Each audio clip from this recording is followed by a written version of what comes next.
Really excited to go through all this content with you. I'm joined with one of my favorites, Troy Harrison. He's a very fun speaker, so I think you'll enjoy listening to him throughout the webinar. Today we will be talking about trade show strategies and how to maximize your ROI on the trade show floor. For anybody that did go to the registration page, you may have seen Glenn Rowe as one of the presenters, and unfortunately he's sick today, so you're stuck with me for yet another webinar with E3XPS. For those of you that do not know me, my name is Kayla and I'm Director of Sales. I have been with E3 for about 6 years now. And throughout that time, trade shows have really just developed into my passion. I really enjoy talking with our clients and prospects about their specific industries and really getting a better understanding of their needs. And sometimes we even get to tour facilities. So it's really cool to just see how real life components come to life. And so from here, I'll let Troy give you a little introduction on himself, and then we'll get into it. Thank you, Kayla. Glad to be here. And apparently the very thought of doing a webinar with me made Glenn sick, so I apologize for that. But no, I am Troy Harrison. I'm a sales navigator. And for the last 21 years, I've been helping my clients navigate the elements of sales on their journey to the island of success. What that means is that I have trained salespeople as of right now from 23 different countries who live on 3 different continents. I've worked with clients all over the globe in a variety of industries. As a matter of fact, E3 actually is one of my oldest clients. I've been doing business with E3 since like 2005 or 2006. I don't exactly remember which, but I love coming over here because I always get energized working with E3. I always get energized working with Kayla. And this is actually one of my most fun presentations that I do because I get to combine 2 elements into a recipe for success. See, here's the thing. Trade shows, and I love trade shows. I truly love a good trade show. The trade shows are an environment that is a combination of environment and people. And E3 specializes in creating the environment that invites people into your display and displays your wares, displays whatever it is you're trying to sell. I specialize in the people, but without either part of that working together, you're not going to be successful in a trade show. The truth of it is a lot of people that do trade shows aren't very successful at them. They aren't very confident. And I'm going to show you a stat right now that blew me away when I saw it, and it's probably going to blow you away too. Only 6% of exhibitors at any given trade show are confident that they're going to convert leads from it. That's insane. I mean, I was just at the SEMA show a couple of weeks ago, the world's largest automotive aftermarket show. I'm a car guy. That's why I was there. But there are about 2,000 exhibitors there. And if you run that number, that means that out of 2,000 exhibitors, all over the Las Vegas Convention Center, which is just monstrous. It's like a quarter mile, I think, from one end to the other, isn't it? Yeah, it's insanely huge, and they keep expanding it. Out of 2,000 exhibitors, only 120 of those exhibitors were confident that they were going to convert leads and make money. What's really absurd about that is that a trade show lead, converting a trade show lead, actually costs 38% less than relying on sales calls alone. Now, that hurts my soul a little bit as a sales guy, but it is true. Trade shows are a great way to get very qualified leads. And on the exhibitor side, 83% of the people who exhibit at trade shows say their primary purpose is to get new prospects.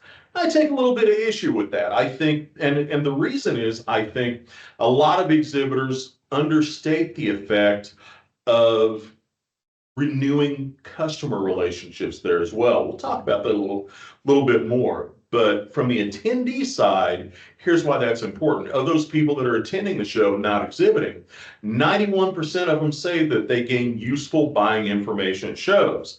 And I know I do, because when I went to the SEMA show, I did not plan on spending $1 on anything other than food, but I'm a car guy, and I'm also a little bit of a tool freak. And if you put, especially if you demo the thing, if you put a cool tool in front of me, I'm probably gonna buy it. And so I've stuff still showing up at my house that I bought at SEMA. It's really kind of silly, but I guess I'm the prototype for that. But I'll be honest with you, that 6% stat just blows me away. It's awful that only 6% of exhibitors feel like they can convert and generate ROI from trade shows. And in my opinion, it's because they forget the personal aspect of trade shows. And every trade show I go to, there's always people that have very large, elaborate exhibits. The big 20 by 20, 40 by 40, whatever island exhibits. They have spent buku dollars on those, and they spent 30 seconds training their people how to use that exhibit to convert leads. That's nuts. And a good trade show experience for an exhibitor is combining both. Again, that's what we're talking about today. So what are we going to be talking about today? Well, first of all, you can't achieve success without knowing what success is. And too often, exhibiting companies don't define success before they go to the show. They want to define it after the show. Well, if you define success after the show, you're either going to be very disappointed or you're going to adapt your definition of success to whatever it is that you achieve. You need to define your metrics before the show, and I'm going to show you how to do that. The second component, now we're going to go back to that environment space, and Kayla's going to show you some great tricks and tips to create a booth that works well with exhibitor psychology. Then I'm going to tell you how to divide and conquer on the trade show floor to maximize your reach and your spread. We're going to talk about something new today. I've actually done this presentation a couple of times with you guys, but there's a new element that I want to talk about today, and that is going to be how do we use LinkedIn to engage attendees before the show ever starts. And then finally, we're going to talk about how to take those attendees and convert them into real leads. And I guarantee you, there's going to be one thing I tell you in there that you are not doing because nobody does it. And when they do, it's incredibly effective. So let's go ahead and dive in. Let's talk about metrics. First of all, what are you trying to achieve? Are you trying to get new leads? Are you trying to get new orders? Are you trying to foster relationship with your current customers? Helpful hint. Part of your metric should be you're trying to foster relationships with your current customers. For a lot of us, a trade show is the only time you're going to have that many of your customers, the people who are already spending money with you in one place and one time. And part of your game plan needs to be visiting with those customers. How long is it acceptable to close a trade show lead? A trade show lead, as we've already said, should close quicker than the average lead. In other words, if you have an average lead, whether it's an incoming lead on your contact form, whether it's a cold call, whatever it is, and it takes 90 days to go from initiation to close, the expense of a trade show, the effort that goes into a trade show to justify that, that needs to either generate a lot more of those leads or shorten the sales cycle, or ideally both. How many long-range leads do you want to get? Because not everybody's going to be ready to start their buyer's journey right then when they walk the show. A lot of people are compiling information, put it in the back of their head about, okay, well, this is what I'd really like to do a year from now or 2 years from now. Those leads aren't meaningless either. You still need to get them. You still need to put them into CRM. You still need to time a sales process around when they're going to begin their buyer's journey. But how many of those do you expect to deal with? And how many of those do you expect to walk away with? And then, yep, back to it. Have a number for the number of meetings with current customers that are walking the show floor. Don't get me wrong, you need to have a little bit of wiggle room for people to come into your booth. But if you're taking salespeople there, and you should, every salesperson needs to have a goal for number of meetings with their current customers at that show. Create your overall metrics, portion them out amongst your salespeople, and then manage to them. What I mean by manage to them is don't just review the metrics after the show. Part of your metrics should be setting up appointments ahead of the show. So in the weeks leading up to a show, you should be talking to your salespeople and saying, okay, Mike, How many meetings do you have set up right now? You're supposed to have 5, you have 3. How are you going to get these next 2? Manage to that activity, hold people accountable, and all that is going to do is going to increase the chances that you're going to be amongst those 6% that are going to be very confident that the expense and the time that you put into a trade show is going to be worth it. But to make that work, to make the people aspect of it work, you've got to have the right environment. That's where Kayla's the expert, and that's where I'm going to bring her in, because Kayla, why don't you explain to our audience what the environment looks like? Absolutely. Thanks, Troy. Those are really great metrics. And I really like to talk through with all my partners, what those metrics looks like. And those can really be key as we start a new design process, making sure we're incorporating all the elements to set them up for success to help their people sell. So before we get into the actual psychology, just keep in mind, not every solution is going to fit another exhibitor. There's no one shoe fits all in the exhibit space. So when you are in that process and need to start looking for a new exhibit, make sure you're working with a partner that's going to help guide you throughout that experience and implement those types of experiences that are going to ensure success. But what are some general guidelines? So first, we want to make sure that the space is nice and clear. So in short, we have about 3 seconds to catch somebody's attention and get them into the space. Or on the flip side, we can catch them in 3 seconds and they want to leave. Troy, have you ever gone to a space and thought, because it's all cluttered, oh my gosh, I'm not going into there, so you join in the next place? Well, yeah, you don't feel like there's even a place for you. Yeah. And it's like they've got so much crap around it, and it doesn't even have to be accidental clutter. I've seen a lot of people that crowd the booth so much with exhibits and products and stands and all that kind of stuff. Okay, where the hell am I supposed to be? Absolutely. And if it's a busy show, you don't want to be out in the aisle because a man's liable to get run over by mobility scooters. Yes, exactly. So we want to have a clean, open, inviting space, keeping all your materials off the floor, making sure you have the right amount of people in the space, and just make sure it's not cluttered. By the way, what's the rule for how many people for a particular space? For in a 20 by 20 space, we want to have 4 people. So it's about 1 person per 120 or 120 square feet. Okay, great. Okay, so then we also want to keep all of our key elements at eye level. So I actually was having a conversation with a partner this morning that they have a lot of critical content on their counters. Think about it. If you step up to a counter and you have people's legs covering all of this key content and you don't have it anywhere else in the space, now all of a sudden your critical elements get missed. Have them at eye level, or maybe even have them a little bit higher than eye level so that no matter where you're at in the space or attendees are at, they can always see your critical messaging. We also want to have designated greeters. So having somebody at the space to welcome them, depending on the type of flow you're looking for, maybe then they'll help you, that attendee, navigate to the correct salesperson. Say they already preset some of those meetings, like what Troy talked about, making sure that they get to the correct space in a timely manner and know where they're going. Just making sure you're having friendly people, opening with smiles so people feel welcomed. So then as far as the space itself and the movement, one thing that we're always talking about with our partners is how they want the flow. So again, do we want to have a true dedicated reception area that then they get guided into the space? Do we want it to be more open and inviting and attendees see their salesperson, they just walk up to them?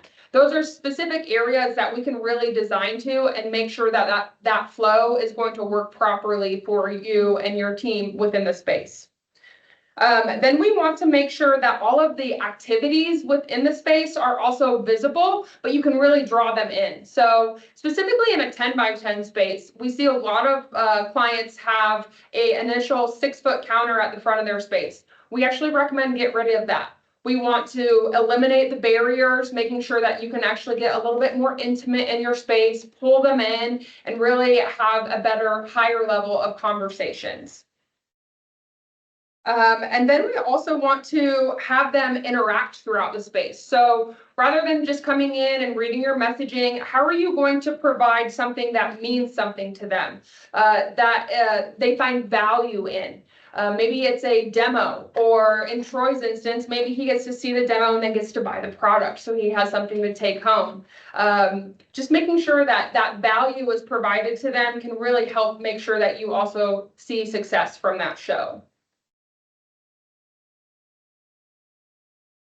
Okay, so then let's talk about how we're going to connect with people in the space. So there's multiple engagement options. We can do the demos like we talked about. Maybe you're having catching up type of conversations with existing clients. Maybe you're actually needing to have a really private conversation, so we incorporate some private meeting areas. Or maybe it's just kind of the catching up conversations. We will design to all of those elements. If it's more of the catching up or higher level type of conversations, high top seating really makes a lot of sense because that's what we're used to. And it just makes people feel more comfortable. Say you need to have a more intimate conversation, maybe then we'll incorporate some lounge furniture where you actually get to sit down, get a little bit more comfortable. And depending on the level of that conversation, maybe we do incorporate a full enclosed conference room so you can have that really intimate conversation directly in your trade show booth. Also make sure that you understand what those areas are. So if we have maybe multiple within the space, you have some pub tables, you have some lounge furniture, then you even have a private conference room, make sure that your salespeople know what each area is intended for, so that way they can make sure they're having the right types of conversations and keeping the attendees within that space for the right amount of time. For the most part, if you're having the higher level, probably 10 to 15 minutes. Maybe if we have lounge furniture, it's a little bit longer, 30 to 40 minutes. And sometimes when we have the conference rooms, it's more hour long or even longer type of conversations. And then exit routes. Making sure that people feel really comfortable if they feel the need that they need to get out of your booth really fast. That can sometimes be key when they want to enter the space. If they don't see some sort of exit route, they might be hesitant to come in. So keeping it open, inviting, some sort of exit area can be key to the exhibit itself. And then of course, we want to have memorable moments in the space. Sometimes, again, those can be demos. Maybe you're giving a customized giveaway where you can do their name on a t-shirt, so that way they remember the experience a little bit better. Making that memorable experience is going to help reinforce and ensure that you receive the ROI, because that's going to stick in the brain. From here, I'll hand it back over to Troy. Thank you, Kayla. I like that memorable moments concept. Several years ago at SEMA, there was a booth that they were selling reproduction sheet metal for cars, and they had a deal where they had half a ping pong table set up with one of those little Nerf hoops on the other side of it. And if you knocked the ping pong ball through the hoop, you got a free t-shirt. And everybody loves a free t-shirt. Oh yeah. And I, on the very first shot, just went back right through. And they were going to give you up to 3 opportunities at it. And I got my free t-shirt, and the gal goes, okay, do you want to try 2 more? You could always get it. I said, no. I did this once. There's no reason for me to miss twice just to get my 1 out of 3. But that was memorable. But you're right. And sometimes memorability can be the conversations that you have as well, if you're having a distinct conversation. But one of the biggest issues I see in trade shows is people who aren't fresh. Remember, exhibit space, environment, plus people. You make huge investments in your exhibit space, you need to make investments in your people. One of the things that you can do, and if you're a very small company, this isn't practical, but you should overstaff. What I mean by overstaff is this. You know, Kayla said we want 1 person for every 120 square feet in the booth. You should have enough people to rotate them in and out of the booth. Don't make somebody sit there and deadhead for the entire show, because especially if it's a multi-day show. By the last half of the last day, they will be losing the will to live. And if they're in that space, they're probably not going to be in a headspace where they're going to have engaging conversations. And a lot of times that last half of the day of the show, man, you can score some big wins there because there aren't as many people walking around and there aren't as many people who are on their game. So bring more people than you need, rotate people in and out.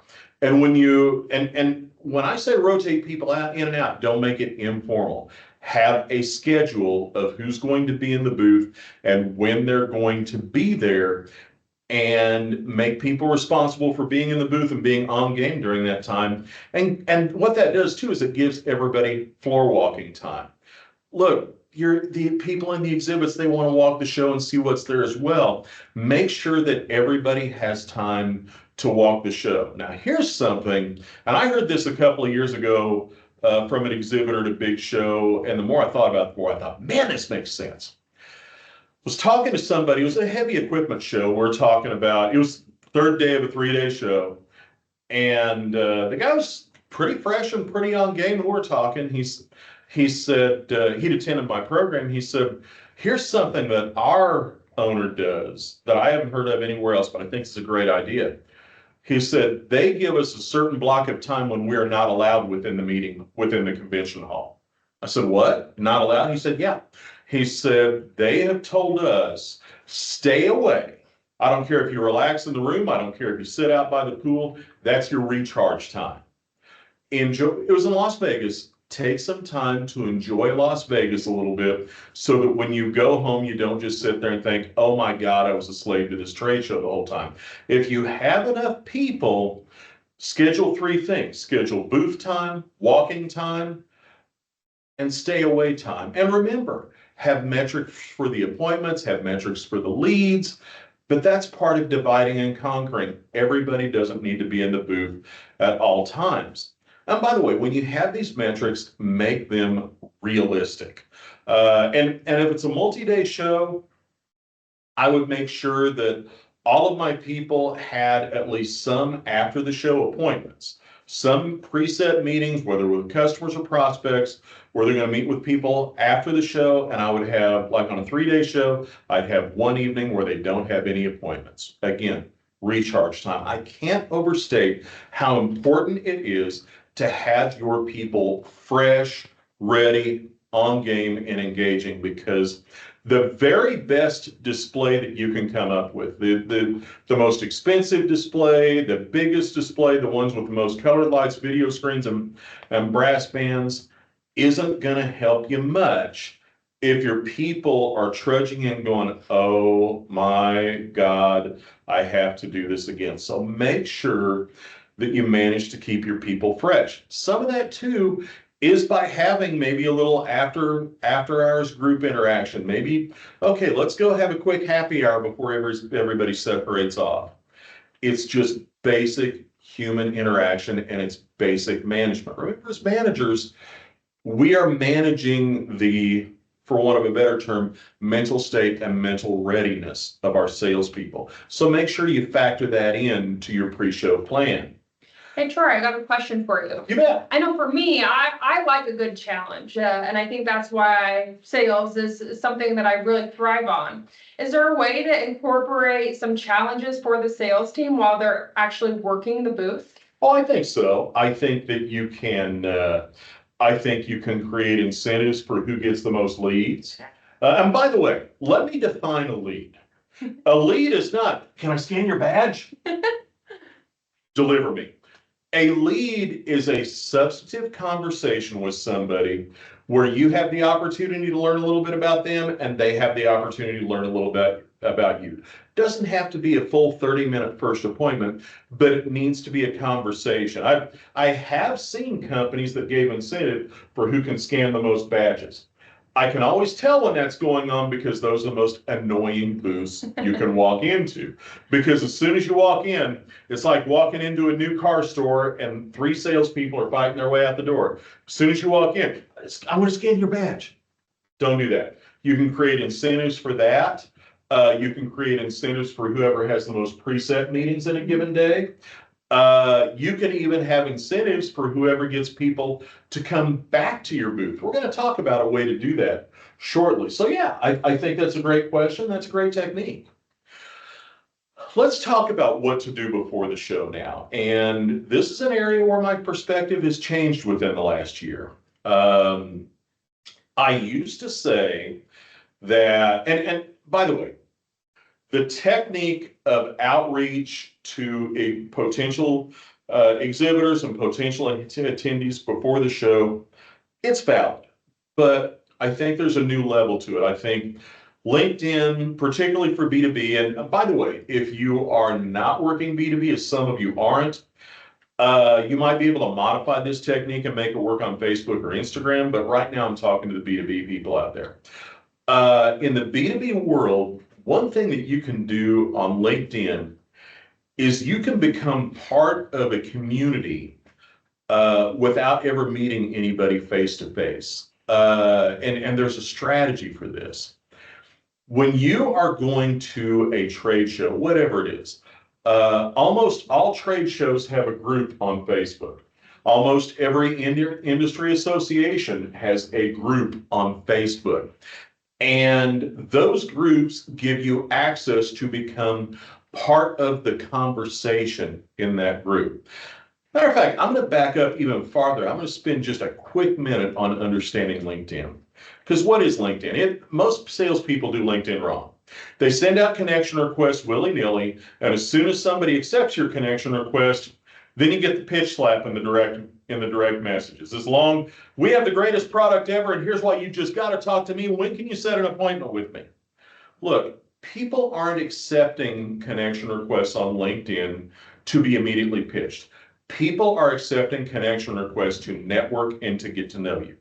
LinkedIn is a networking platform that facilitates content sharing, but more importantly, it facilitates conversations.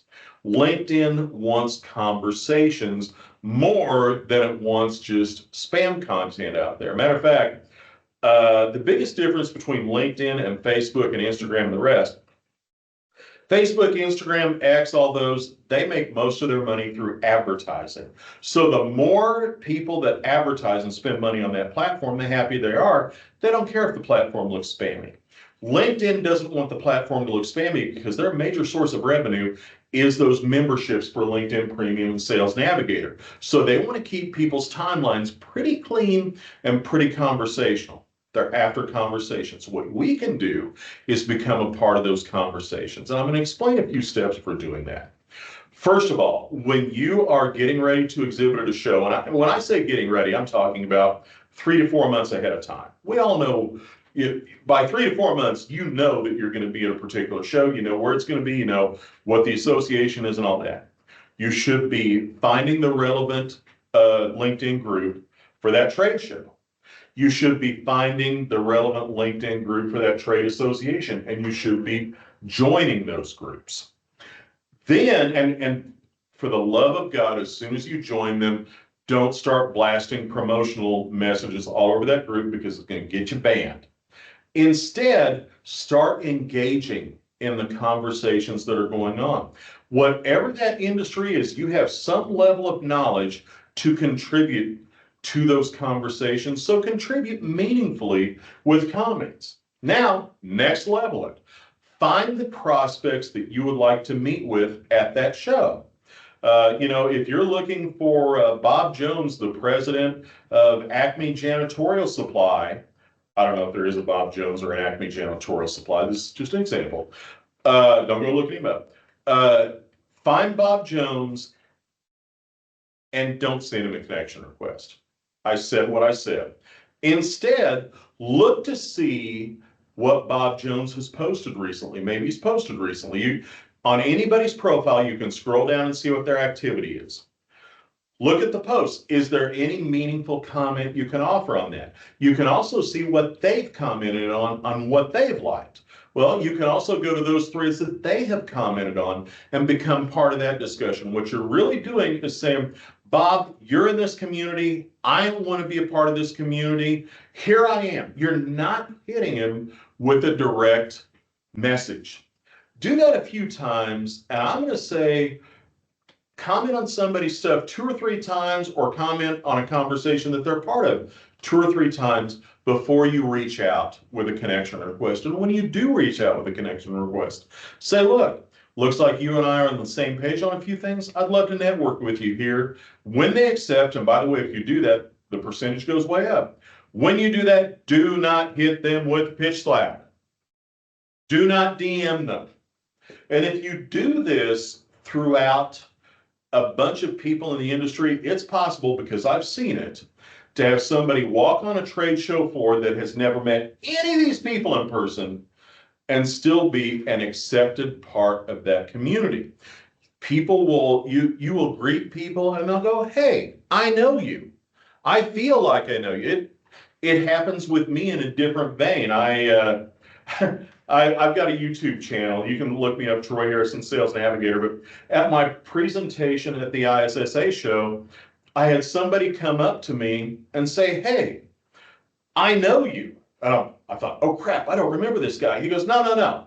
He goes, I've been watching your YouTube videos because my boss sends them out all the time. And I didn't even know his boss. But I've had other people say, oh, I saw that comment you made in this group. That was an on-point comment, but they feel like you know you. That really smooths the path to setting up those appointments and building connections within an industry. And then after you've done that for, again, a couple of months, then maybe 2 or 3 weeks ahead of the show, start sending out some DMs. Now you've connected with some people. Now you can start sending out some direct messages, because you've earned the right to do so. You have put in the work. You have become part of that community, and you have earned the right to say, hey, I'd love to talk to you. And you will be kind of surprised, I think, at how many people then are ready to talk to you, as opposed to just hitting them with a direct message with no engagement whatsoever. Remember, nobody accepts a connection request saying, pitch me, please, pitch me tomorrow. They accept a connection request saying, yeah, I'm willing to get to know you. So take the time to get to know you. My recommendation, by the way, nowadays is that professional salespeople spend between 20 and 30 minutes per day on LinkedIn. And not just posting all the time, okay? 2 good quality posts per week is really all you need. Spend most of that time engaging with your prospects, engaging with your customers, becoming part of conversations, and becoming part of communities. And once you do that, you're going to find your entree into it is a lot easier. Now, here's the thing. Here's the difference between pitch slap prospecting and this type of prospecting. Pitch slap prospecting is hoping for immediate gratification. Okay, I am hoping that I can immediately reach out to you and you're going to be all about what I want, and you're going to say, yes, let's talk right now. Prospecting doesn't work that way anymore. It really, I mean, whether it's telephone prospecting, whether it's social media prospecting, I would say whether it's email prospecting, but don't do email prospecting. Okay, cold emails suck, and cold emails get you blocked. It really, the amount of database you have to get to have any return on cold emails nowadays is so huge, it's just not worth your time. Invest that time here. What this means is that instead of doing activity hoping for an appointment next week, you're doing activity hoping for an appointment next month or the month after that. So it's less of immediate gratification, but remember, the work you don't do tomorrow will be the appointments you don't get a month or 2 down the road. But that's a pretty good idea for a LinkedIn cadence going into a trade show. Make yourself a part, especially if you've never exhibited there before, make yourself a part of that community, make yourself known. So when you do walk on that trade show floor, whether you're walking the floor or whether you're exhibiting, people know who you are and they recognize that you're a part of that community. Now, okay, we've gotten people into the booth, whether it's through LinkedIn, whether it's through just having a kick-ass booth, whether it's having a friendly greeter, we've got people in, we've had those conversations. Remember, our metrics are about quality conversations. We've had those quality conversations. Here's where good sales go to die. Because here is the follow-up cadence that most salespeople have. Most salespeople, and by the way, this is agreed upon by their management. The normal cadence for follow-up from a trade show is we're going to meet at a trade show. Maybe it's day one of a 3-day show, whatever. It's Wednesday. You and I are meeting, and then I'm going to slog through today, tomorrow, and Friday on this trade show, and then I'm going to send you a follow-up message on Monday after we've all got home. We got back to the office, and half the time you're going to sit there and go, "Who the hell is this guy?" Because at trade shows we meet so many people, and look, I know you want to think you're memorable. You think you're a unique snowflake and that nobody can ever duplicate you or your energy or your conversations. Guess what? You can be forgotten. I can be forgotten. Even Kayla can be forgotten. That's a big step right there. But here's a recommendation, because again, 40% of exhibitors wait 3 to 5 days before following up. When you do that, you're basically back to a cold call. The quicker you follow up exponentially increases your chance of a positive response. So here's the trade show hack I want to give you on this. Same day follow-up.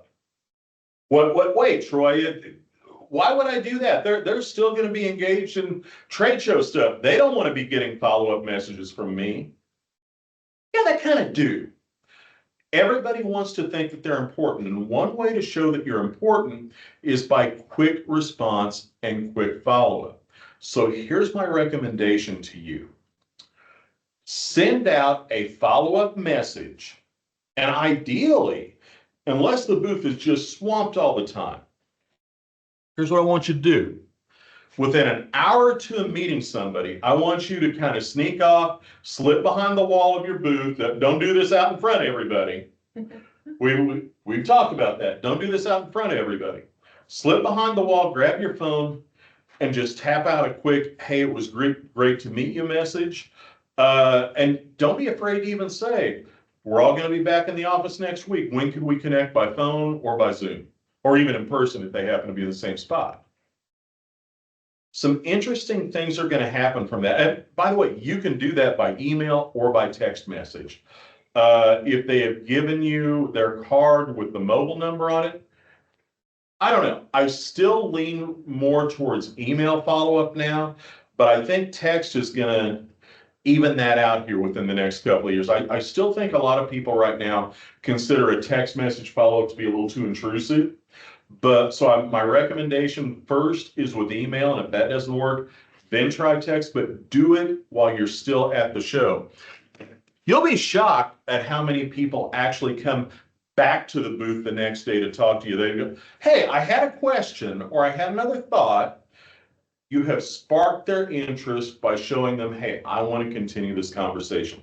But you will greatly increase the effectiveness of your follow-up by doing it same day. And yeah, don't even be afraid to say, "Hey, if you have any more questions or thoughts, I really enjoyed the conversation, come on back."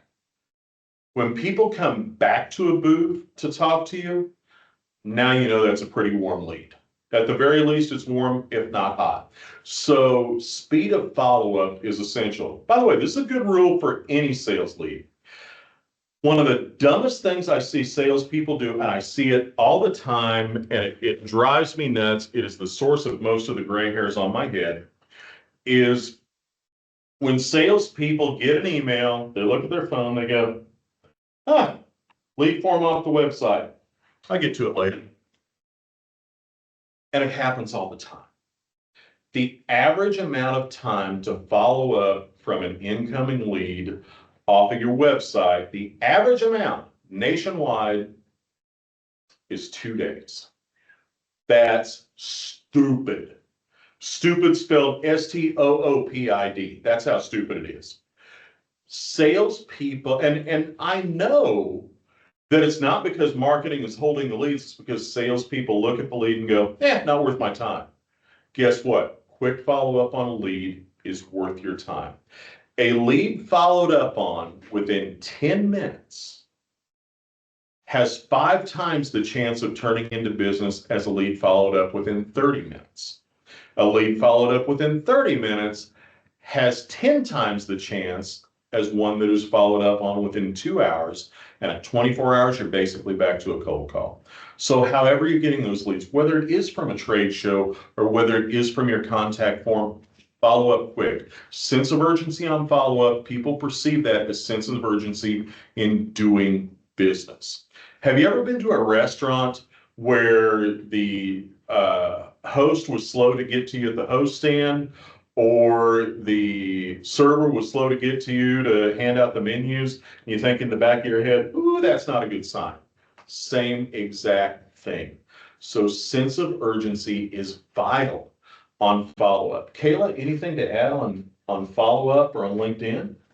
No, I would just say that follow-up is absolutely key. I've had a lot of partners that thank me even for the follow-up that I've sent out, and the worst thing they can do is say no if they don't want to work with you. So I definitely encourage the follow-up, and Troy, that's really great content.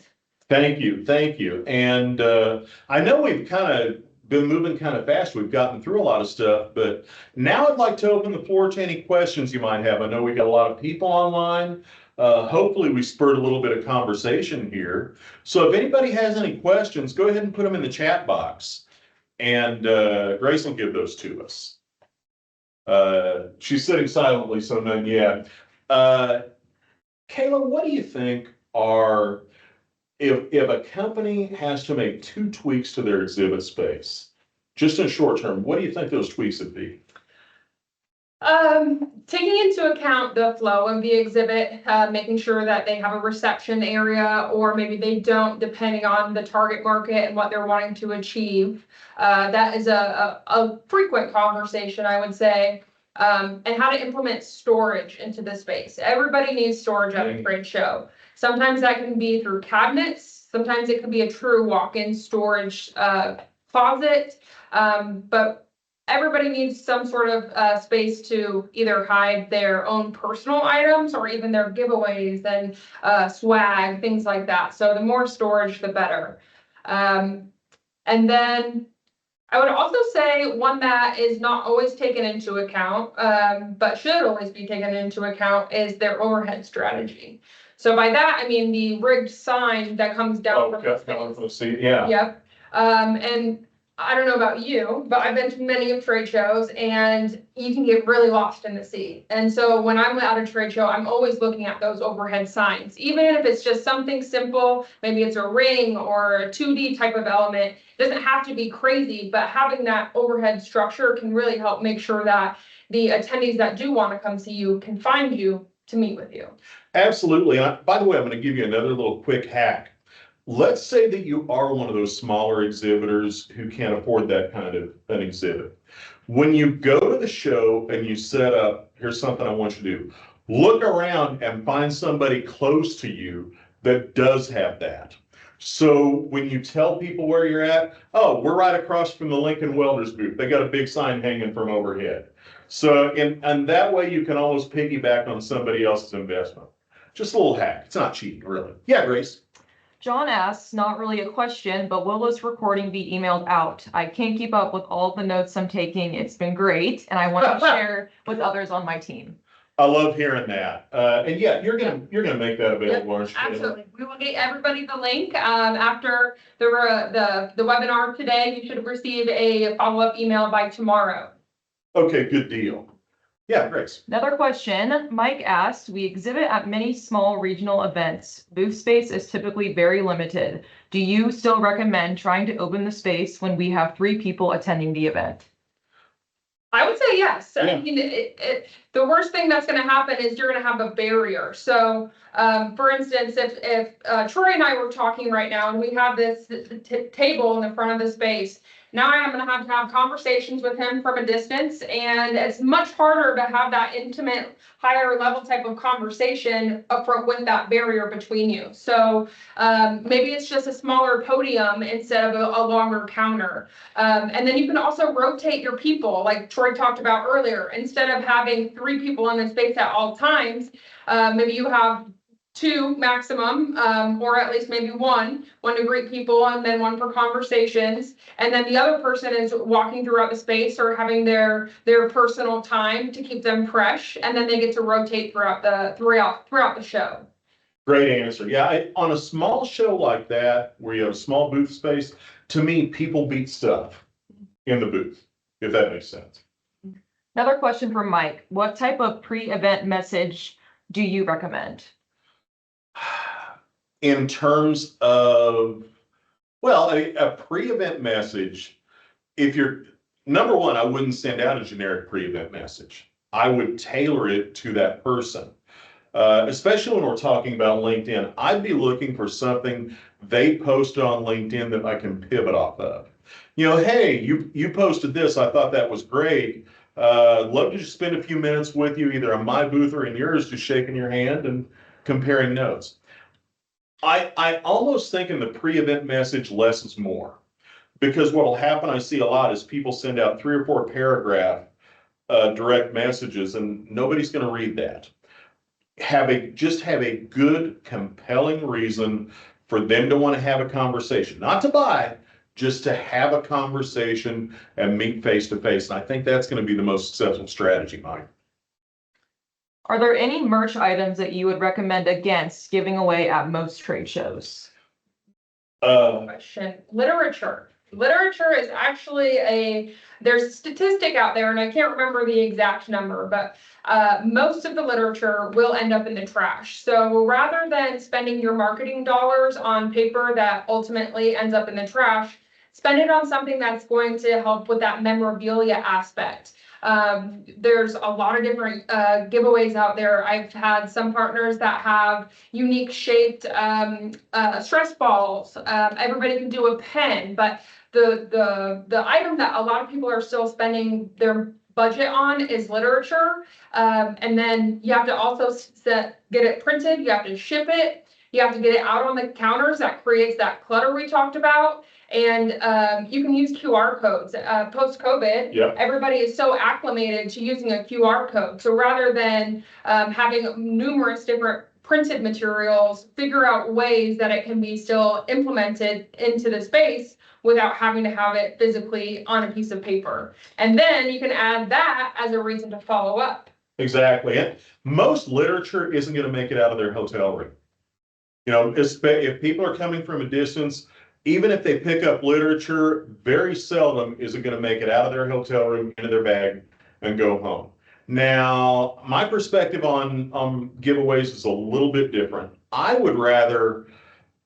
not a big fan of handing out stuff like pens and pencils, and here's why. Every trade show has people that I call bag fillers. And they just go around with their bag and they just grab whatever freebies they can, which is fine. The problem is that a lot of them feel like they have to engage you in a conversation when all they want is the pen or the pencil. And I've been stuck in a conversation with somebody who had no interest or reason to want to do business with me, and I'm watching somebody walk by that I very much like to talk to. So here's my recommendation on merch. I would rather have a smaller amount of high quality merch and give those out to people that we have good conversations with that are qualified leads. I think it's okay. Not everybody who walks by has to get something for their trouble. But that's my perspective on that. Yeah, absolutely. And I do agree with that. Make sure that you're giving your giveaways to the right people, not just everyone. Yeah. Do you recommend using pull-up banners? And also please talk more about how to get information at eye level. Absolutely. This is a great question. So pull-up banners, in the right setting, they can make sense. Maybe it's a tabletop or you only have a 4-foot wide type of space, but there's a lot of other ways to create even a 10-foot back wall that is going to be just as easy as a pull-up type of structure, but be much more professional as far as the aesthetics go. We can even still make them so that you have interchangeable elements. So maybe you usually use 3 sets or a banner stand that has 3 different banner stands and they each have different messaging. No problem. We can create a solution that still has that interchangeable element, but it's still going to provide a much better look than the type of banner stand solutions.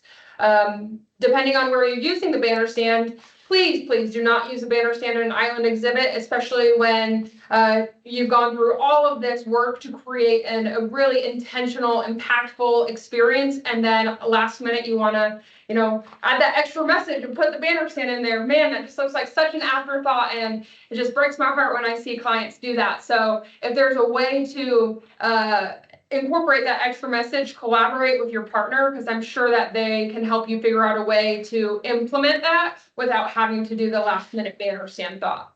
And see, there's only one reason that it looks like an afterthought, because it is. Yes, absolutely, it absolutely is. And then Grace, what was the second part of that question? That's right. Oh, eye level content. So if you're in an inline space, you really want to have it on the top half of the graphics. So anything that's going to be really belt or low or essentially the same height as a counter is usually going to get missed or even hidden. So thinking about how a person comes up to the space, and if it's that low, legs or bodies are going to cover it. But if you have it up higher, then we can at least see it at all times. Now, say you have a 16-foot high big back wall, but you still want to have it within a good eyesight level.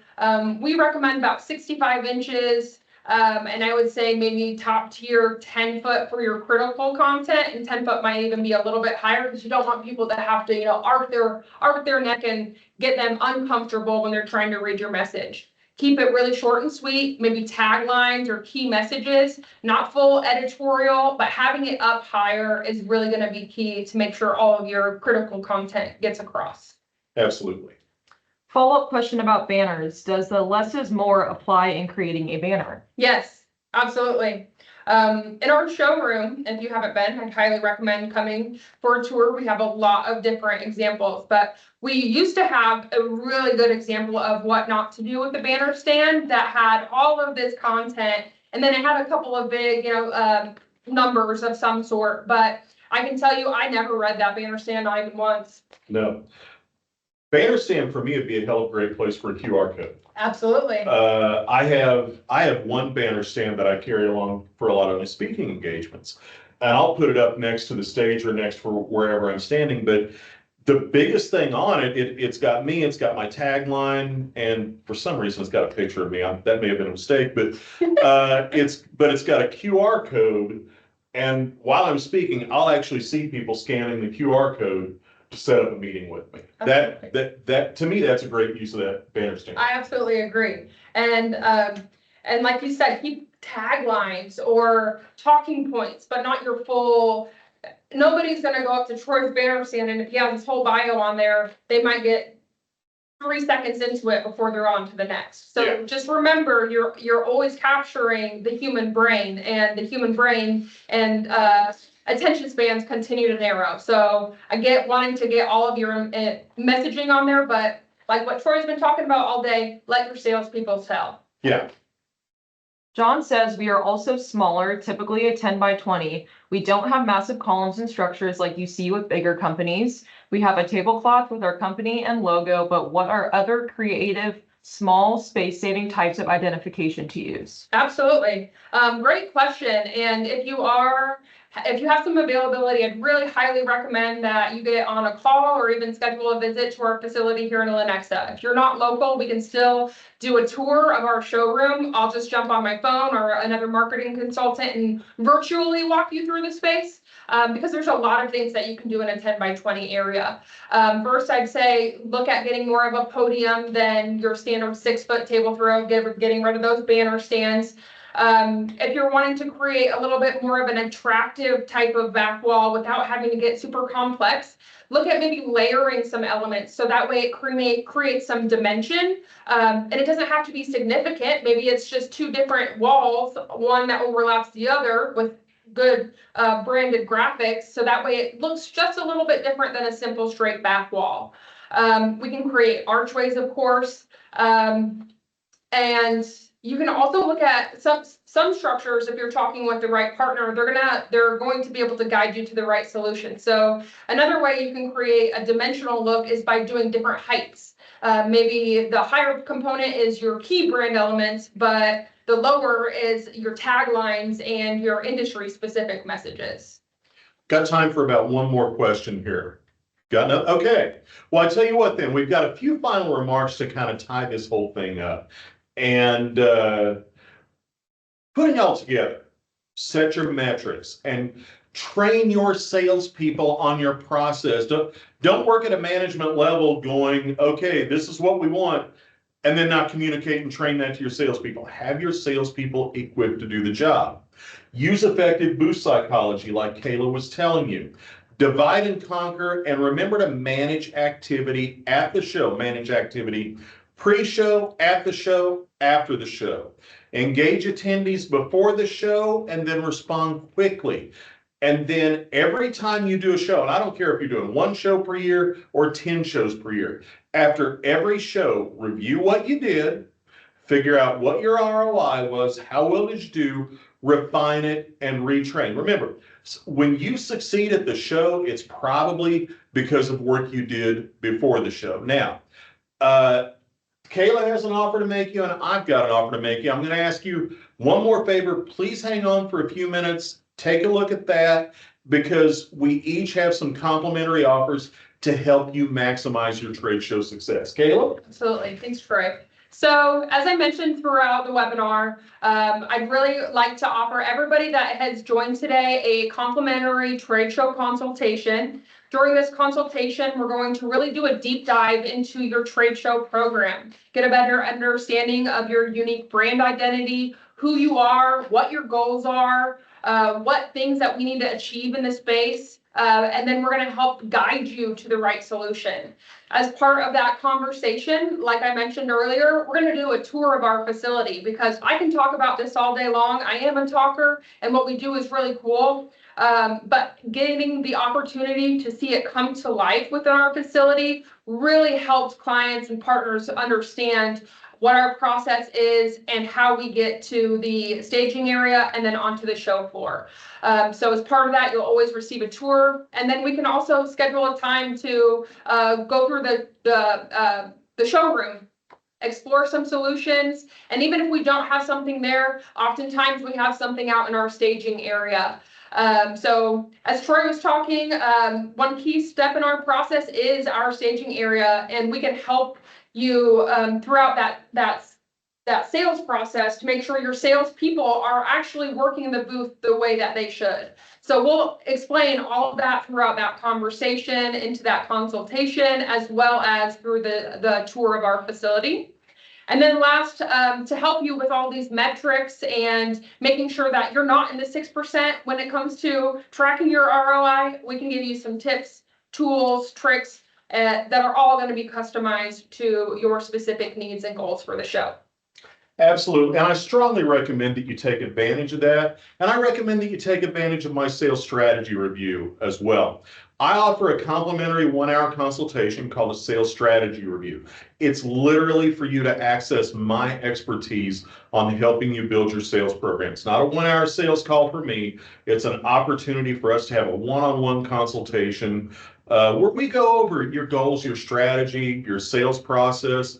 We'll talk about your staffing. We'll talk about your comp plan. We'll talk about your tech stack, what sales tools are out there. And my goal is to help you align what you're doing with what your goals are. Now, this doesn't have to be limited to trade show selling either. It can be broad-based and talk about your entire sales program. Sometimes I've got people who have one particular issue they want to take a deep dive with me. That's fine too. But I love doing these. I strongly hope a bunch of you will take me up on this, because I love to help people. I go to trade shows sometimes. I'll have people say, hey, Troy, I did a sales strategy review with me, and you know, that you told me to do this and it worked and grew my company this much. That's fun for me. Understand, if there's an opportunity for us to work together further, I'll tell you that, but that's a separate conversation. I love to help people. I love to have conversations, and frankly, I learn a little something from every one of these conversations too. So I'd love to see you take me up on that. Here's how to claim yours. If you want a conversation with Kayla or one of the team here at E3, put E3 in the chat box and we'll record that. If you want a conversation with me, if you want the sales strategy review, put Troy in the chat box, or if you want both, put both in the chat box. Either way, go ahead and claim your time with us, and we'll reach out to you and we'll set up those consultations. Kayla, any final remarks today? My only final remark, Troy, is I would highly recommend taking advantage of Troy's offer. We've done sales training here at E3 with Troy, and it's always fun. He's never boring, and he's so informative. So definitely recommend at least doing the consultation with him, and I'm sure he'll give you some insightful information. I appreciate that. Thank you, Kayla. Everyone, thank you very much. I wish you great success in your trade shows and otherwise. Thanks to the entire E3 team for having me here. And that's a wrap. It's been a good day. We'll talk to you again soon. Fantastic. Thanks, guys.